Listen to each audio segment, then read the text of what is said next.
நான் சுந்தரவள்ளி. இன்னைக்கு மாலையில நடக்க இருக்கிற தாவேகாவின் கூட்டணி கட்சி கூட்டம், அதுல கம்யூனிஸ்டுகள் நாங்க கலந்துக்கல அப்படின்னு கைய வச்சுட்டாங்க.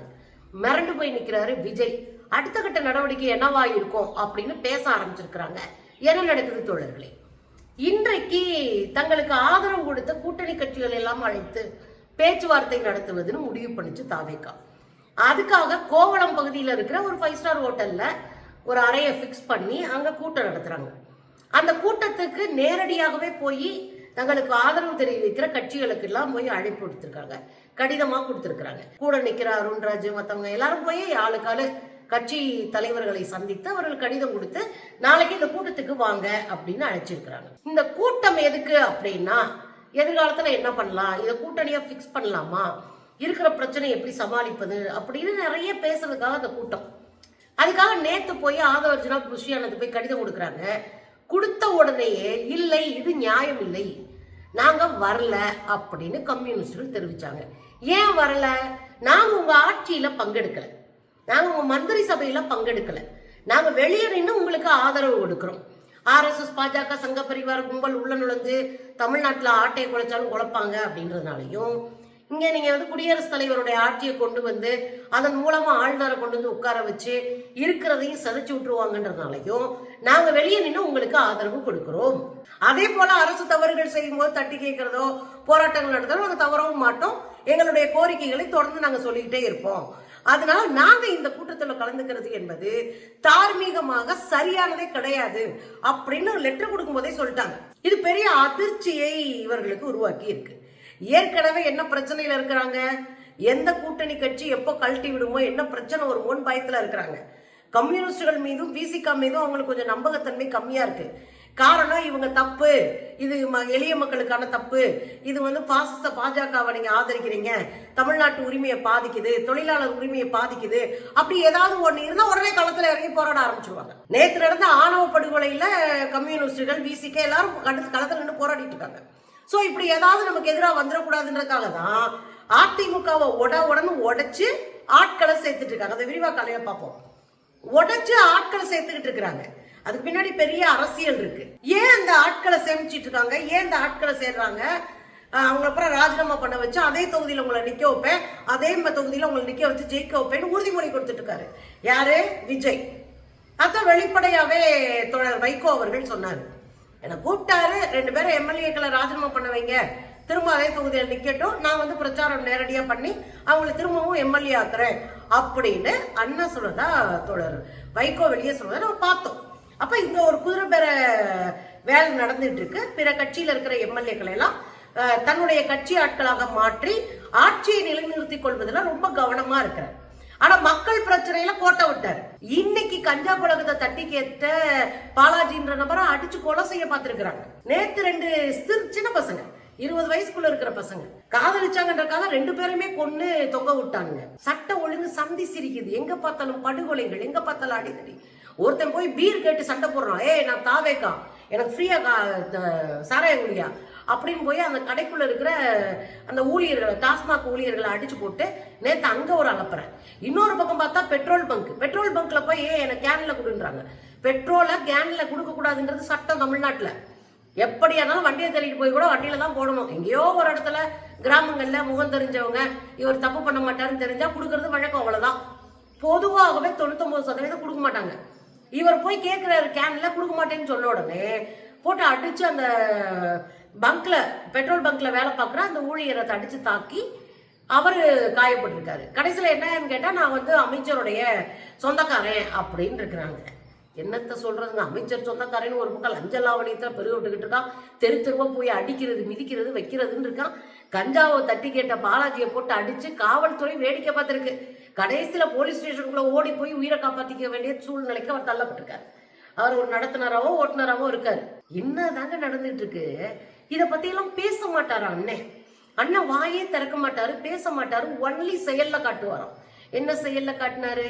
கேக் வெட்டினாங்கல்ல அன்னைக்கு, அவருடைய பிறந்த நாளைக்கு அவங்களுடைய தோழியோட உட்காந்து கேக் வெட்டாரு. உடனே நிறைய பேர் இது ஏஐ வீடியோ, இது ஏஐ அப்படின்லாம் சொன்னாங்க. ஆனா போட்டதே அந்த அம்மா தான், திரிசதான் போட்டாங்க. ஆனா என்னன்னா, ஆமாடா டே அது உண்மைதான்டா, இப்ப என்னடா பண்ணுவேன்னு மறுநாளே அதே சட்டையை போட்டுக்கிட்டு அண்ணே வர்றாருங்க. அதே சட்டையை போட்டுக்கிட்டு அண்ணே வந்து கார்ல ஏறாரு. அப்ப எல்லாத்தையும் எளிமைப்படுத்தி இந்த பக்கம் தன்னை உறுதிப்படுத்தி கொண்டு தன்னுடைய சாகசங்களை மக்கள் மன்றத்துல பரப்பி விட்டு உண்மையான பிரச்சனைகளை திசை திருப்பி புறக்கணிக்கிறார்கள். திசை திருப்புறது ஒண்ணு, புறக்கணிப்பது ரெண்டு. நான் கண்டுக்கவே மாட்டேன். என் ஜோலி இப்ப என் ஆட்சியை தக்க வச்சுக்கிறது. நான் மக்கள் நாசமா போனா நான் அதுக்கு ஒன்றும் பண்ண முடியாது. பாப்போம் அதுதான் சிங்கப்பெண் படைய ரீல்ஸ் போட வச்சிருக்கோம்ல, அப்புறம் என்ன அப்படின்ற மனநிலைக்கு இவர்கள் வந்து விட்டார்கள். ஆக பயத்துல எல்லா கட்சிகளையும் உடைச்சு உள்ளுக்குள்ள அந்த சிந்தனையாக்கி தங்க கூட சேர்ந்துட்டு இருக்காங்க. இந்த கூட்டம் இன்னைக்கு சாயந்தரம் என்னமோ பெருசா வந்து என்னங்க ஒரு டீ பார்ட்டி மாதிரி ஒரு பார்ட்டி வைக்கிறாங்க, அவ்வளவுதான்.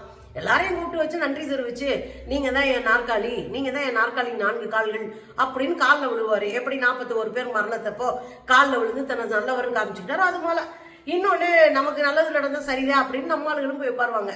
இதுல கம்யூனிஸ்டுகளுக்கு என்ன பிரச்சனை அப்படின்னா, நான் வெளியே இருந்து ஆதரவு கொடுக்குறேன், கூட்டணி கட்சியில் நான் இல்லை. ஏற்கனவே கூட்டணி தொடர்பாக ஒரு பிரச்சனை வந்துச்சு, உங்களுக்கு ஞாபகம் இருக்கும். பிரவீன் சக்கரவர்த்தின்னு காங்கிரஸ்காரர் இப்ப தாவேக்காவோட சேர்ந்த உடனே மாநிலங்களவை எம்பியா மாறி இருக்காரு. அந்த பிரவீன் சக்கரவர்த்தி தான் வந்து மாநிலங்களவை எம்பியா வந்து செலக்ட் ஆன உடனே ஒரு ட்வீட் போட்டாரு. அதுல என்னன்னா, சமூக நீதி முற்போக்கு கூட்டணியினுடைய முதல் எம்பி வேட்பாளராக நான் செலக்ட் ஆகியிருக்கேன் மாநிலங்களவைக்கு, அப்படி என்ன செலக்ட் பண்ணதுல பெருமையா இருக்கு அப்படின்னு போட்டு, கூட்டணி என்னவா சமூக நீதி முற்போக்கு கூட்டணி. யார் பேசுறாங்க? பார்ப்பனர்கள் பேசுறாங்க. சமூக நீதி முற்போக்கு கூட்டணியா இதை கீழே போட்டு எல்லா கூட்டணி கட்சி விசிகே, காங்கிரஸ், ஐயுஎம்எல் அது இதுன்னு போட்டு சிபிஎம், சிபிஐ எல்லாம் போட்டு இப்படி ஒரு பிராக்கெட்ல போடவும், சிபிஎம் அவருடைய செயலாளர் பி சண்முகம் அவர்கள் கோவப்பட்டார். என்னையா நினைச்சிட்டு இருக்கீங்க, ஆளுக்கால் நீங்க வாட்டு பேசுங்க, இதெல்லாம் கூட்டணி, நாங்க எப்ப கூட்டணியில இருக்கோம்னு சொன்னோம், இதெல்லாம் வந்து அதிக பிரசங்கித்தனம், இதெல்லாம் எங்ககிட்ட வச்சுக்கிறாதீங்க அப்படின்னு நேரடியாகவே அவர் வந்து கண்டன அறிக்கை வெளியிட்டார். அப்ப நீங்க கூட்டணி அப்படின்ற ஒண்ணுக்குள்ள எங்களை கட்டாதீங்க, உங்க கூட்டணிக்குள்ள நாங்கள் இல்லை, நாங்க வெளியே நின்று இந்த ஆட்சிக்கு ஆதரவு தருகிறோம்.